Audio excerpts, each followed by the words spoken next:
As pequenas editoras sofrem muito por causa disso, né? E como a minha editora é a maior editora brasileira e eles têm uma infraestrutura muito grande, realmente coloca o livro no Brasil inteiro. E para o autor isso é muito importante, né? E com o tempo o trabalho da gente vai sendo reconhecido pelos leitores, pelas críticas, né? Já ganhei muitos prêmios e sou hoje um dos autores que mais vende livro no Brasil. E como jornalista também, porque o meu livro ele é um misto entre o trabalho do jornalista e o trabalho do escritor, né? Eu digo que eu sou essencialmente um repórter, que vou lá num outro lugar, né? Viajo pelo mundo inteiro, vou observar as coisas interessantes que existem nas outras culturas, nos outros povos e trago isso para o leitor brasileiro. E transmito essa informação na linguagem escrita, que é a linguagem do jornalismo, né? São 10 livros da coleção Viagens Radicais, que são grandes reportagens, aí a linguagem é de reportagem mesmo, né? Agora eu comecei uma outra coleção que não serão mais sobre grandes travessias, mas sim sobre cidades. Eu já lancei um sobre a cidade de Havana, vou lançar agora na Feira de Livro de Porto Alegre um livro sobre a cidade de Jerusalém, já estou escrevendo outro sobre a cidade de Atenas, e muda um pouco a linguagem também. Esses são livros de crônicas, né? E a crônica é um misto entre a linguagem do jornalismo e a literatura. E também escrevo romance, né? Aproveitando essa experiência toda que eu venho tendo ao longo da minha carreira para fazer literatura de ficção. E publiquei também ano passado um álbum de fotografias. Eu tenho um acervo com 100 mil fotografias de 80 países, especialmente sobre lugares de difícil acesso, né? Que é o tipo de viagem que eu gosto de fazer, buscar aquelas regiões que ainda mantêm uma cultura própria, mantêm a sua identidade cultural. E normalmente os lugares que conseguem, nesse mundo tão globalizado, os lugares que conseguem manter uma identidade própria, uma cultura autêntica, são aqueles lugares que estão de mais difícil acesso. Então tudo isso vai somando e os leitores gostam, isso é mais importante. Mais importante que a leitura seja agradável, que faça com que o leitor viaje. E hoje o senhor enfrentou aí as crianças. Como é que foi essa experiência? Essa é uma experiência muito boa. Eu venho tendo, nos últimos anos, participação nas feiras de livro. Eu acho que a Feira do Livro é fundamental para tentar conscientizar as pessoas da importância do livro, da importância da leitura, da importância do acesso ao conhecimento. Eu gosto de dizer que ler não é um dever, mas é um direito que a pessoa tem. Porque o acesso ao conhecimento é um direito que as pessoas têm. Porque só o conhecimento liberta de tudo e de todos. E as pessoas têm que se dar conta que elas têm que não só exercer esse direito, mas como lutar por ele, não é? Então é importante que as pessoas se conscientizem que a leitura é um direito que elas têm. Hoje em dia nós valorizamos muito pouco certas coisas que são muito definitivas para nós. A nossa identidade cultural, as nossas raízes, as nossas tradições são fundamentais. Sem isso nós vamos perder o pé. Daqui a pouco não estamos sabendo quem nós somos, né? Qual é a nossa identidade. Então é fundamental que a gente preserve a nossa identidade cultural.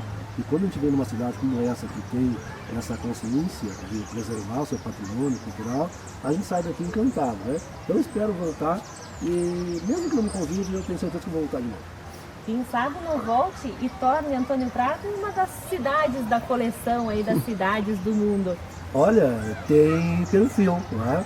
Porque essa coleção das cidades, ela procura retratar exatamente isso, cidades diferenciadas, cidades do mundo que tenham um perfil próprio e tenha a sua própria biografia. A ideia da coleção é exatamente essa, né?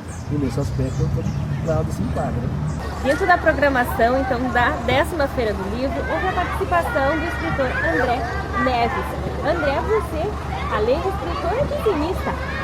Sim, eu trabalho tanto com a parte visual do livro, quanto a parte do texto. Na verdade, eu faço um trabalho das duas coisas juntas, que são duas coisas que são importantíssimas para a criança, né? Tanto a parte da leitura das palavras, quanto a leitura da imagem. E a sua coleção é imensa, né? Então, quais são os principais títulos assim que você lançou que você destacaria? Olha só, eu cito da minha obra, principalmente os livros onde a minha presença é como escritor e ilustrador. Eu já fiz uma obra muito grande apenas como ilustrador. E agora eu tenho dado um sentido maior àquilo que eu escrevo junto com a imagem. E acho que os meus 3 últimos livros me representam bem agora no momento, que são o Bax, o Lino e o Margarida. São 3 livros recentes e que têm me trazido muita alegria, todos os 3. E você esteve aqui nessa terça-feira, tá? Dia 18 de outubro, enfrentando aí as perguntas das crianças das escolas. Como foi essa experiência para você? Olha, a experiência foi muito bacana, porque a feira que acontece aqui no Prado, ela tem uma dimensão muito maior do que as pessoas pensam. As pessoas pensam que a feira acontece apenas nesses dias que o público vai à feira, mas não, tem um trabalho que antecede a feira. Eu já vim aqui para ter um bate-papo com os professores e meus livros chegaram na escola muito antes de eu vir à feira. Então, vir aqui conversar com as crianças é um presente, porque eu chego e elas já conhecem o meu trabalho, elas já leram, elas já entendem a minha imagem, elas já entenderam as minhas histórias e estão cheias de curiosidade. Então é um bate-papo muito gostoso, bem descontraído, apenas para tirar pequenas dúvidas ou contribuir ainda mais com a fantasia deles. É verdade, as curiosidades. Das curiosidades que o aluno, que as crianças apresentaram, qual foi que mais te chamou a atenção? Olha só, às vezes eles acham muito confuso como é que a gente, na verdade, o que eu identifico que é mais curioso para eles é como a gente chega a um grau de fantasia que eles gostam. Por exemplo, como eles perguntam coisas que talvez sejam impossíveis para eles e que eles adoram, e como é que eu cheguei a isso. Por exemplo, aonde é que eu inventei uma vaca que vira sereia no final da história. A vaca vira uma sereia mesmo, né? Uma chuva de flores. Como é que eu fiz cair realmente uma chuva de flores. E aí eu vou explicando que a literatura tudo é possível, né? E a literatura para eles também é possível, né? A fantasia é muito mais presente na infância. E lidar com essa fantasia das crianças é gostoso? Eu acho que eu não penso em outra coisa, em fazer outra coisa. Lidar com essa questão da imagem e da fantasia presente nas histórias, para mim é muito mágico isso. É como se eu tivesse voltado à minha infância. E a gente tem a infância dentro da gente, eu acho que é uma coisa que faz a gente ser um ser humano melhor. Então eu acho que é isso que eu quero continuar fazendo. Então, disso tudo, dessa experiência toda, qual seria a mensagem que você deixaria para os pais para incentivo à leitura? Olha, eu acho que hoje os pais têm um compromisso muito grande com a educação. Não deixar só essa educação estar vinculada à escola. A criança precisa ser educada dentro de casa. E educar para a leitura é demonstrar afeto pelo livro. Eu acho que as pessoas têm que demonstrar mais afeto pelos livros. Pais que leem têm filhos que são leitores. Então eu acho que o pai tem que se reeducar para a leitura para poder educar o filho. Eu acho que é essa a mensagem. Se eles querem ter filhos leitores, eles têm que procurar ler também. Então, boa leitura. Para todos nós.